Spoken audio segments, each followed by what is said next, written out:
Metal Deck de Acesco, el entrepiso que se adapta a todo tipo de estructura en una presentación de Al Oído.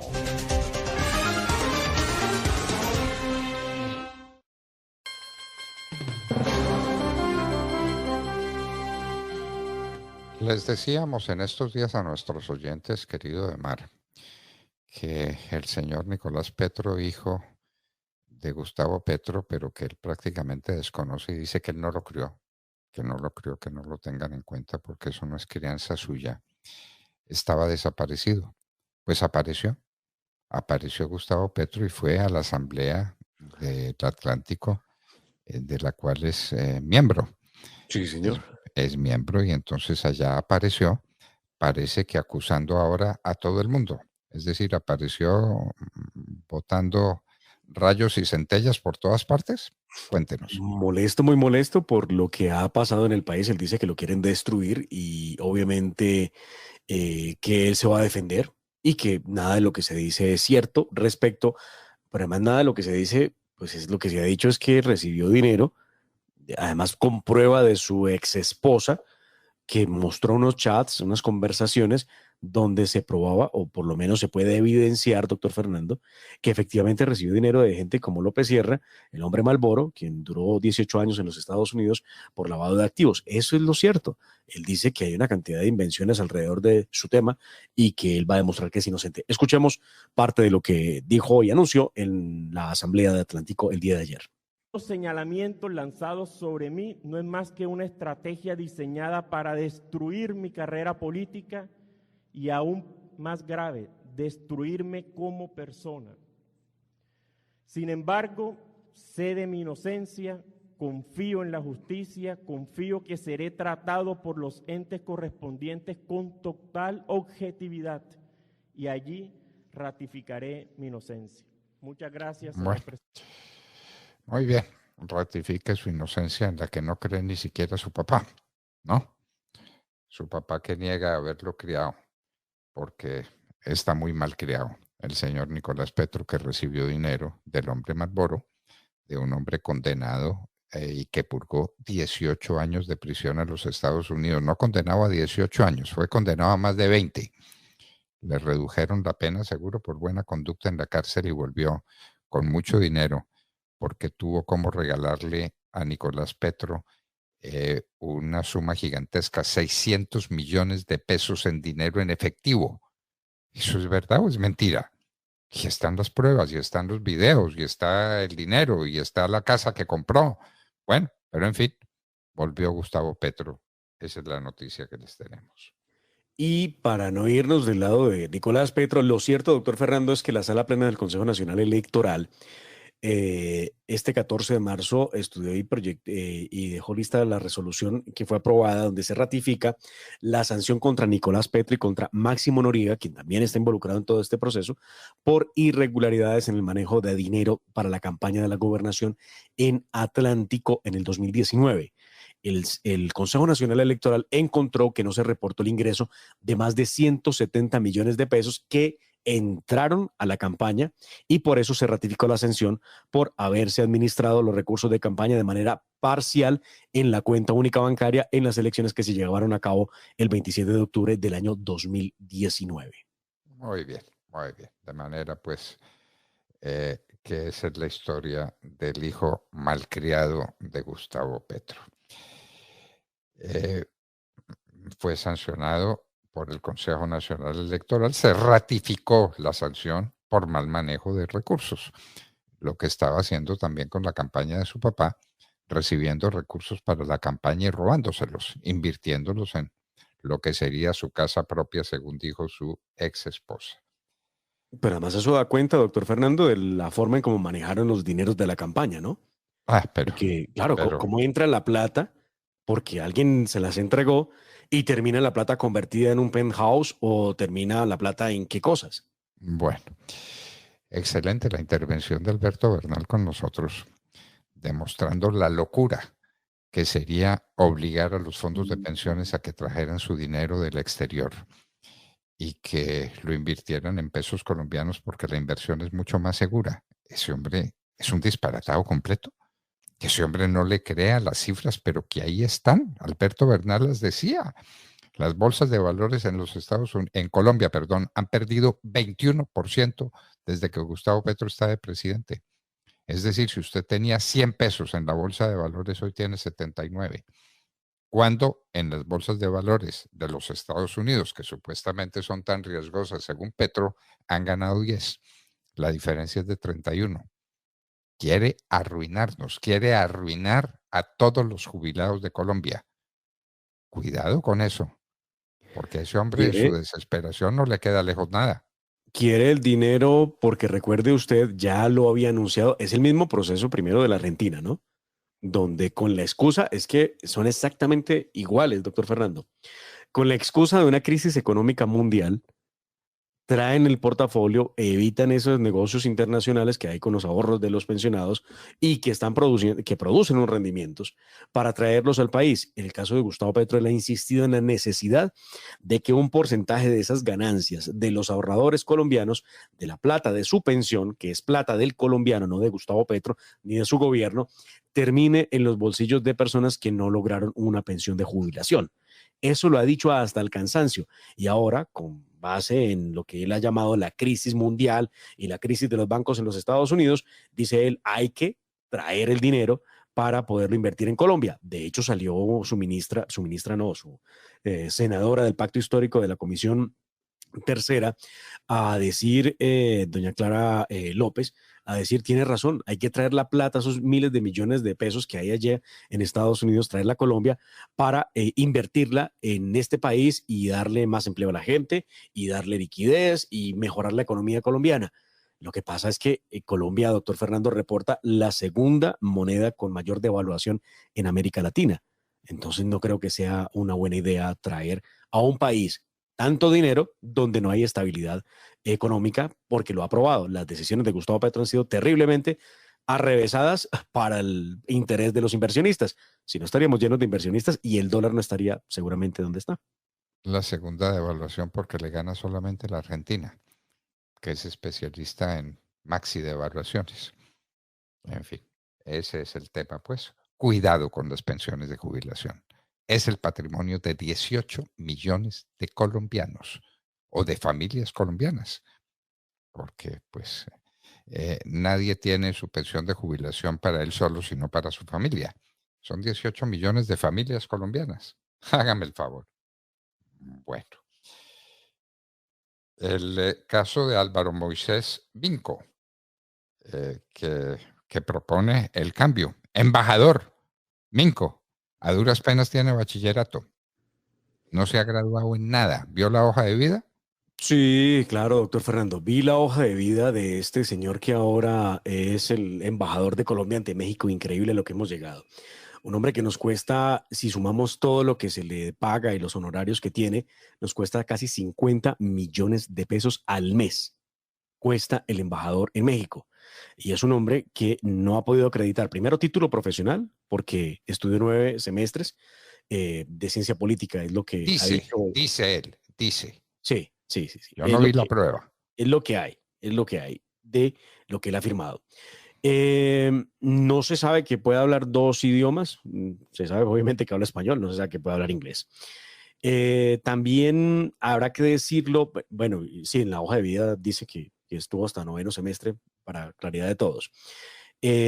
No tiene experiencia profesional, solo hay una experiencia laboral. Ha trabajado 2 años y medio como asesor de Gustavo Bolívar, pero ni siquiera en temas políticos, sino en temas de comunicaciones. Por lo mismo no hay una acreditación profesional y no la puede haber porque no hay una profesión de por medio. Ahora, llama la atención una cosa, doctor Fernando. Trabajó como asesor de Gustavo Bolívar. Es un caso muy parecido al del novio o amigo, no sé qué viene siendo, de Susana Boreal, la representante de la Cámara, que también puso a este muchacho, que vuelvo y repito, no sé qué relación tienen, los vimos abrazados en una colchoneta, todos vimos la fotografía, no sabemos qué relación tiene, y él se ganaba 9 millones de pesos sin tener el nivel para ser asesor. No tiene una profesión, pero era asesor de Susana Boreal. Y también lo acreditó el señor Gustavo Bolívar. Bueno, muy bien. ¿Y qué tal la idea de pagarle a los criminales un sueldo? ¿Cómo le parece a usted la injusticia con los que no son criminales? Petro va a llegar a un barrio y dice, a ver, ¿quiénes son criminales aquí? Hagan la fila, les voy a pagar una plata para que no delincan más. Bueno, ¿y qué pasa conmigo que no soy criminal? Ah, no, usted se fregó. Si usted no es criminal, no recibe nada. Ah, entonces espere un momentico, voy a robar y vuelvo. ¿Pero esto qué es? ¿Pero esto qué es?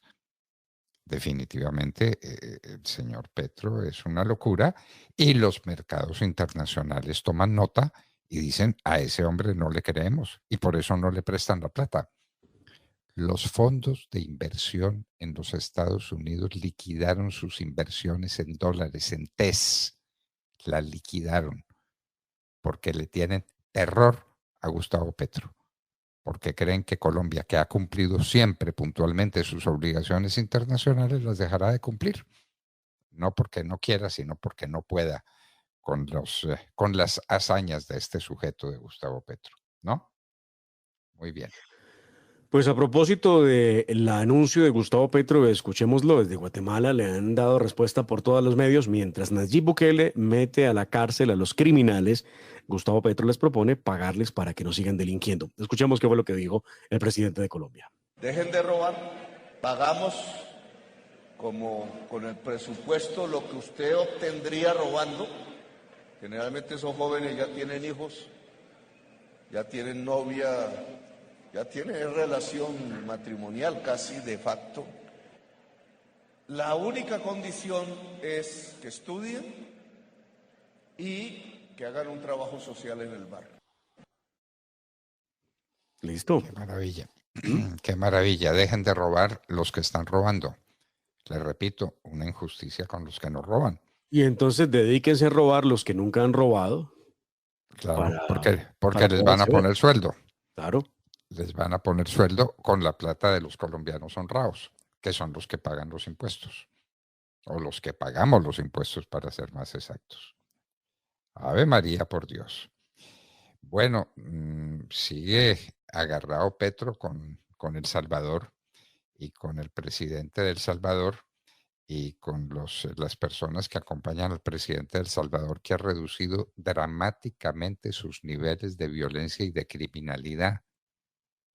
Mientras que en Colombia esos niveles de violencia y de criminalidad suben todos los días.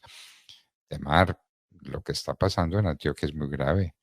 Ayer lo oíamos con la voz de Paola Holguín, la senadora, la valerosa senadora antioqueña que contó lo que está sucediendo. Están secuestrados los antioqueños de bien que están en el nordeste del departamento. Secuestrados por las bandas criminales con las que Gustavo Petro quiere negociar. 14 días de paro minero en el nordeste de Antioquia, doctor Fernando. Y la ministra Irene Vélez, que se supone es la ministra de Minas y Energía, no aparece, no ha dicho nada, no ha ido. Entonces, ¿a qué juegan? ¿Qué esperan? Ya Gustavo Petro dice que dio la orden de quemar unas dragas. Y entonces el ministro sale como además lo dicen así, importante operación del ejército de Colombia, y muestran cómo queman unas dragas. Pues yo no ¿Quién sé. sabe de cuándo será ese video, no? Sí, además yo recuerdo que cuando hablaban de importante operación, doctor Fernando, veamos la operación Fénix, la operación Jaque, operaciones de verdad, de magnitud importante, pero ir a quemar las dragas, ¿dónde está el remedio al problema? No lo hay, porque solamente queman unas dragas, pero no hay una sola captura, no hay nada. Y ellos ya saben que descubrieron que el Clan del Golfo es el que se financia en parte de esa minería ilegal, pero que además tiene esclavizados, y ahí sí no dice una sola palabra el pacto histórico que tanto defiende los derechos humanos, no dicen una sola palabra, tiene esclavizados a cientos de civiles en esa zona minera por cuenta de que les dan un truco de pan, les dan unos cuantos pesos por ir a hacer minería ilegal. Eso sí no lo cuentan, eso no lo dicen, pero pues igual, la minería sigue, aun con el cambio, pero eso sigue. Pues claro que sigue, porque no destruyen todas las dragas y porque además están haciendo narcotráfico, que en ese lugar del departamento, como nos lo decía la senadora Paola Holguín, es pan nuestro de cada día, destruyendo el medio ambiente y Petro favoreciendo el uso y el abuso de los de los narcocultivos. Y esto es inaudito, esto es inaudito. Bueno, Demar, que lo que sí está creciendo mucho en Colombia es el número de partidos políticos, ¿no? Avanza, eso sí que crece. Parece que le hubieran puesto levadura a los partidos políticos. En 6 años, Colombia pasó de tener 14 partidos políticos y ya estamos en 31 partidos políticos.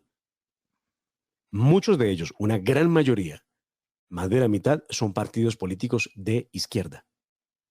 Bueno, durante gran parte de la historia de Colombia, Colombia tuvo 2 partidos políticos y a veces uno tercero, el Partido Comunista, eh, con un, eh, con un señor que lo defendía y que sacaba 100.000 votos sobre los millones de votos que ponían el Partido Liberal y el Partido Conservador. Entonces pasamos de 2 a 14 partidos y ahora 30 y tantos partidos, que significan que ¿qué será un partido político para los que crean esos partidos políticos? ¿Qué será? ¿Cuáles son las ideas fundamentales en torno a las cuales se edifica ese partido político? Sus posiciones ante la vida, sus propuestas para tener un país distinto. Nada, nada. Simplemente cree partidos políticos y los crean y les dan vía libre. ¿Y cuántos son? ¿30 y tantos? 31 partidos políticos. 31. De los cuales solamente 4 no tienen representación en el Congreso de la República. Nueva Fuerza Democrática, no me pregunte qué es, doctor Fernando, porque no sé. Esperanza, Paz y Libertad, ya se podrá imaginar. Salvación Nacional, que conocemos. EPL. Sí, señor. Sí, señor. EPL. Ese es el partido político, claro. Salvación Claro. Nacional, el partido del doctor Álvaro Gómez Hurtado, y Partido Comunista Colombiano. Son esos 4 partidos de esos 31 que no tienen curul en el Congreso de la República. De ahí en adelante usted tiene Dignidad y Compromiso, Colombia Renaciente, La Fuerza de la Paz, Partido Demócrata, Partido Ecologista. Bueno, esos son como los más... En Marcha, que es otro partido que no Los conozco. del Partido Ecologista deben ser del ELN o amigos del ELN que es tan ecologista, volando el oleoducto Caño Limón Coveñas sistemáticamente para destruir el medio ambiente, para acabar con las fuentes de agua, para acabar con la tierra cultivable, para acabar con todo, el ELN. Pero ahí siguen conversaciones, se van a conversar ahora a Cuba, que es epicentro de la democracia. Según Francia Márquez, no hay derecho, por Dios, no hay derecho. Que Pero Francia el Márquez ELN se ya atreva cambió. a decir que Cuba es una democracia, pero por favor. Ella se atreve a decir muchas cosas. Ya vamos a escuchar a Francia Márquez para recordarle a los románticos de la revolución. El ELN se propuso, a partir del acuerdo que está firmado en México, porque ya eso le llamaron el Acuerdo de México. ¿Qué dice el Acuerdo de México, entre otras cosas? Que se van a comprometer a cuidar a la Pachamama, a la tierra, después de haber, que además no lo admiten, ¿no? Ellos no admiten que hayan cometido ecocidio que le ha afectado al mundo. No. Después de haber cometido más de 1.500 atentados terroristas en 33 años y el derrame de más de 3.7 millones de barriles de crudo en suelos, quebradas y ríos, ellos dicen que van a cuidar a la Pachamama. Bueno, vayan a entender que lo hagan. Es magnífico que le crean, ¿no? Porque eso lo firman ellos, los del ELN, que son los cínicos. Pero los representantes de Petro, que algunos debieran tener cierto grado de sensatez, ¿cómo firman eso? ¿Y cómo se atreven a hacer semejantes revelaciones? A cuidar la Pachamama por el ELN. ¿Cómo le parece? El ratón cuidando el queso. Y esto fue lo que dijo doña Francia Márquez en la entrevista que le entregó a Vicky Dávila, donde ella afirma que en Cuba sí hay democracia, en cambio en Colombia no, aquí hay dictadura. Escuchemos. Tras otros países envían tropas y armas a muchas naciones, Cuba envía médicos y eso no lo pueden ocultar. Un país bloqueado, ¿cómo es que un país bloqueado por más de 60 años envía médicos a otras naciones? Porque ha sido una dictadura, ¿no? ¿Pero por qué? O sea, ha sido una dictadura bloqueada, dictadura, y como usted dice, pues no envía armas, envía médicos. Eso no es Envía llanura. médicos. Una Bueno, que dicta- nos manden unos cuantos médicos, que será lo que quieren con la reforma a la salud, ¿no? De Doña ese Francia. temita de los médicos, doctor Fernando, y de la reforma a la salud, le tengo dos cuenticos muy interesantes, pero se los Bueno, diré mañana. termine Porque de porque los se médicos nos sí, acaba el tiempo. Adelante. porque lo de los médicos, vamos a decirlo con puntos y comas. ¿Qué es lo que pasa con los médicos en Cuba? ¿Cuántos médicos tiene Cuba? Hay más de 100.000 médicos hoy cubanos, muchos de ellos en el mundo. Lo peor, los exporta Cuba porque recibe dinero por esos médicos, los explota laboralmente en otras regiones del planeta Tierra. Por ejemplo, Venezuela, por ejemplo, Bolivia, a donde han estado. Seguramente los quieren traer a Colombia también. Y le tengo comentario también porque hoy habrá reunión entre el presidente Gustavo Petro y el presidente César Gaviria para hablar de la reforma a la salud. Y el comentario que le tengo para todos es, Carolina Corcho está muy molesta porque el presidente Petro no le invita a esas reuniones de alto nivel. Era todo. ¿Cómo le parece? La ministra de Salud no participa en las reuniones sobre la salud que hace Gustavo Petro con César Gaviria. La reforma a la salud. Con algo tendrá que salir, ¿no? Vamos a ver con qué sale. Lo que tenemos para mostrarle al mundo es la salud, con 100% de servicio para los colombianos, que tienen una excelente reforma de salud con médicos maravillosos en medio de las limitaciones y las dificultades que cualquiera puede suponer. Pero la penetración del servicio de salud en Colombia es del 100%. Eso es lo que quieren cambiar y lo quieren cambiar, vaya uno a saber por qué, para tomarlo del modelo cubano. Nos van a llenar de médicos cubanos que para hacer medicina preventiva. Hágame el favor, para decirle a la gente cómo se tiene que alimentar cuando la gente en Colombia tiene hambre. ¿No lo sabía, doctor Petro? Que el 40% de los colombianos no pueden comer más de 2 veces al día y que muchos tienen una sola comida al día, hambre, y usted les va a hacer medicina preventiva. Dios nos libre. Bueno, Demar, entonces nos despedimos. Sí, señor. Mañana hay mucho más que contar y vamos a hablar de los detalles de esa reunión entre Gustavo Petro, Dilian Francisca Toro, Efraín Cepeda y hoy César Gaviria. Y la molestia de la doctora Carolina Corcho, que lo está pasando muy mal por estos días. Se siente indignada